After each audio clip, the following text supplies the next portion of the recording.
이 썸네일은 지난 8월 달에 제가 썼던 내용입니다. 도대체 주식이 왜 오르는 거야? 이유가 없어. 이런 내용이었죠. 그런데 아시는 분은 아시겠지만 지난주 금요일 날 있었던 월스트리트 저널의 기사가 시작이었던 것 같고요. 지금부터는 이걸 봐야 될 것 같습니다. 자, 오늘은 시장에 대한 이야기와 방금 전에 나온 실적 업데이트 그리고 리스크 요인 이렇게 정리하도록 하겠습니다. 다우는 1%, 나스닥 2.2% 상승했습니다. 전반적으로 큰 폭으로 상승하는 모습을 보였고요.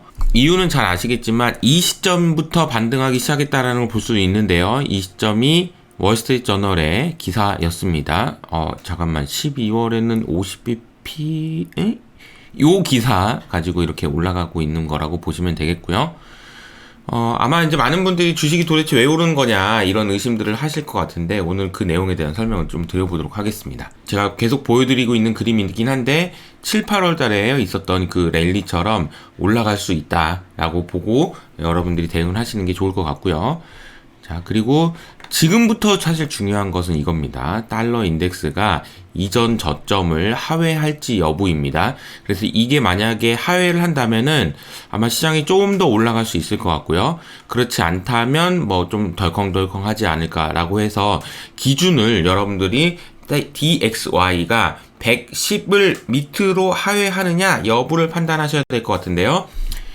그래서 기준은 이제 유로화인 거죠. 유로화가 지금 0.9966인데요. 내일 22회의가 있습니다. 내일 22회의에서 어떤 결과, 그리고 22회의 전후로 해서 유로화가 1.0을 넘어설 수 있느냐 여부가 굉장히 중요할 것 같습니다. 엔화도 마찬가지로 150엔을 지키기 위해서 굉장히 사투를 벌이고 있는데 이번에 성공하기 위해서는 BOJ 스스로 달러를 쏟아붓는 거 말고 달러가 약세가 되어주는 게 제일 좋을 텐데 과연 이게 어떻게 진행될지 환율의 움직임을 잘 보시면 좋을 것 같습니다.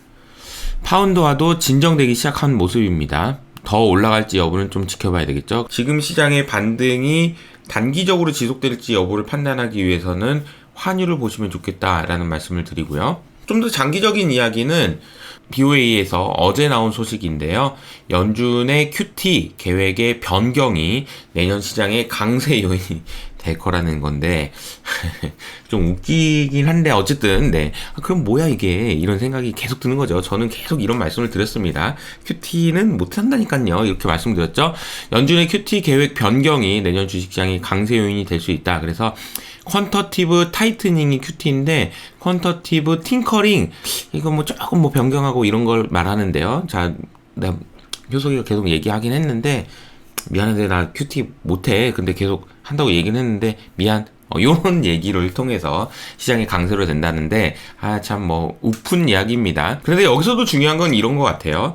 주말에도 말씀드렸지만 한국도 그렇고 영국도 그렇고요. 금리를 올리고 있는데 돈을 푸는 걸 줄이잖아요. 이런 일들이 일어날 수 있는 이유는 금융시장이 더 망가지면 안 되기 때문이에요. 그런 의사결정을 하는 것은 좋은데 이런 의사결정을 할 때 물가가 더 올라버리면 문제이기 때문에 사실은 지금 현재 상황에서 더 중요한 것은 물가다라고 보시면 되겠습니다. 그래서 다시 이 나스닥 그림으로 봤을 때요. 지금 단기적으로는 달러의 움직임이 어떻게 되느냐에 따라 좀 더 올라갈 수 있다. 그런데 만약에 이쯤 됐을 때 11월 중순에 발표되는 미국의 CPI가 만약에 진정된다라고 하면은 더 좋아질 수 있을 것 같고요. 그렇지 않다면 많이 걱정을 하지 않을까라는 생각입니다. 그래서 지금 현재 11월 중순에 발표되는 CPI 중요성이 매우 커졌다라고 볼 수 있겠네요. 자, 시진핑이 연임이 결정된 이후로 외국인들이 주식시장을 그냥 훌훌 떠나버리고 있습니다. 그래서 특히나 지금 중국 주식의 순매도로 전환됐고 연말까지 분위기가 계속될 경우에는 2014년 이후 처음으로 연간 기준으로 주식시장 순매도를 기록할 것이라고 합니다. 홍콩 시장의 움직임이 너무 안 좋아서 여러 가지로 파급 효과에 대한 고민들을 해봐야 되는 것 같고요. 일본 같은 경우에는 인적 자원과 캐펙스가 높은 회사에 대한 ETF를 추천하는 겁니까? 그래서 주가가 상대적으로는 좀 좋았다. 이런 ETF도 있다. 캐펙스 앤 인적자원 ETF라는 게 있다라고 하네요. 근데 일본 주식에 대해서는 내년에 지금 관심도가 높아지고 있는 상황인 것 같긴 해요. 왜냐하면 블랙락에서도 지금 일본에 대한 관심들이 커지고 있고, 그 이후 여러 가지 있겠지만 전 세계 경기가 안 좋아지는데 일본은 내수가 그래도 크지 않냐 뭐 이런 내용인 것 같은데, 일본 주식은 엔화 약세까지 감안하면은 투자할 만한 거 아니야 이런 이야기들이 나오고 있는 건 사실입니다. 실적 업데이트 해보겠습니다. 알파벳이 장 종료 후에 실적을 발표했는데 전체적인 매출도 하회, 그리고 유튜브 광고 매출도 하회입니다. 네, 그러면서 주가가 시간 외에서 6%나 하락하고 있는데, 내용을 좀 더 살펴보면은 일단 구글 온라인 지출 감소로 지금 5개 분기 연속으로 매출 성장이 둔화되고 있고요. 알파벳 3분기 매출 성장률은 작년 3분기에 41%였다라는 걸 감안해 보면 너무 초라하죠. 6%. 이러면서 주가가 좀 하락하고 있는 모습을 보이고 있습니다. 마이크로소프트도 장 종료 후에 실적을 발표했는데 컨센서스보다 소폭 상회하는 모습을 발표했는데요.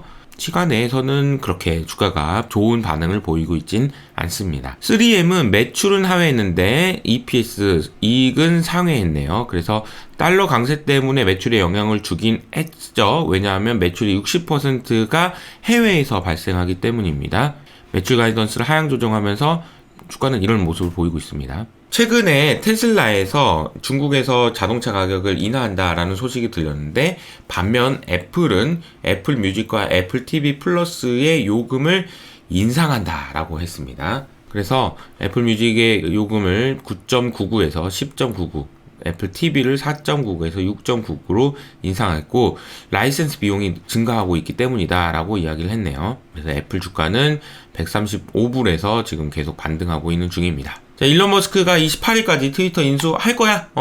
문제 없어 라고 얘기를 했고, 뭐 최근에 국내에 있는 M사도 일론 머스크를 지원하겠다 뭐 이런 이야기가 나왔는데요.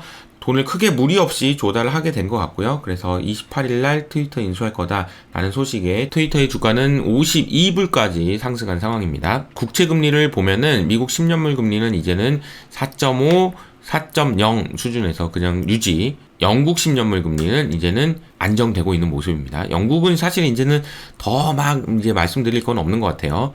관심을 안 두셔도 될 것 같습니다. 자, 리스크와 관련된 얘기는 여전히 남아있기 때문에 그 내용도 계속 업데이트를 드리겠는데요. 제가 계속 말씀드렸던 내용과 유사한 내용들이 나오고 있어요. 아문디에서 레버리지 위험성을 경고했다라는 소식입니다. 자, 아문디에서 그림자 금융, 드러나지 않은 레버리지 위험을 경고하고 있다. 이번 LDI 사태가 무마되긴 했지만 사실 기초자산은 500빌리언 밖에 안 되는데 5천억 정도 되는 거죠. 5천억 정도 되는 돈으로 1.5조 원 정도 되는 투자를 했으니 문제가 되지 않겠냐라는 이야기입니다. 레버리지를 3배나 썼네요. 그래서 은행은 괜찮았습니다. 은행은 자본 규제 때문에 괜찮은데 비은행의 규제는 여전히 느슨해서 문제가 된다라는 얘기를 여기서도 했습니다. 그리고 사모펀드의 디폴트 우려, 이것도 지금 굉장히 관심 있게 보고 있습니다. 지금 제가 생각할 때 이번 아킬레스건은 펀드다라고 말씀드리고 있죠. 프리큰에 의하면은 사모 대출 시장이 빠르게 성장했는데 무디스에서는 이자 비용 증가 때문에 디폴트가 전망되고 포트폴리오를 다각화해야 된다. 특히나 지금 주가가 지금 올라가고 있고 그런 과정에서 비유동성 자산 조심하셔야 된다라는 말씀 계속 드립니다. 중국의 부동산 이야기는 하루가 멀다하게 계속 나오고 있습니다. 자, 신흥국 채권 시장의 자금 유출 얼마나 됐는지 한번 볼까요? 이런 모습입니다. 채권은 웬만하면 사는 외국인들이 진짜 엄청나게 팔아 제꼈네요. 그리고 영국의 기업들이 이익을 경고하는 언급 횟수가 증가하고 있다라는 소식이 전해지고 있습니다. 기업의 57%는 이익의 경고 이후로 비용 증가를 꼽고 있습니다. 당연하죠. 비용이 늘어나고 있고 수요는 증가하고 있는데 공급 과잉은 전례 없다. 연기금 상업용 부동산 투자 감소라는 소식도 전해지는데요.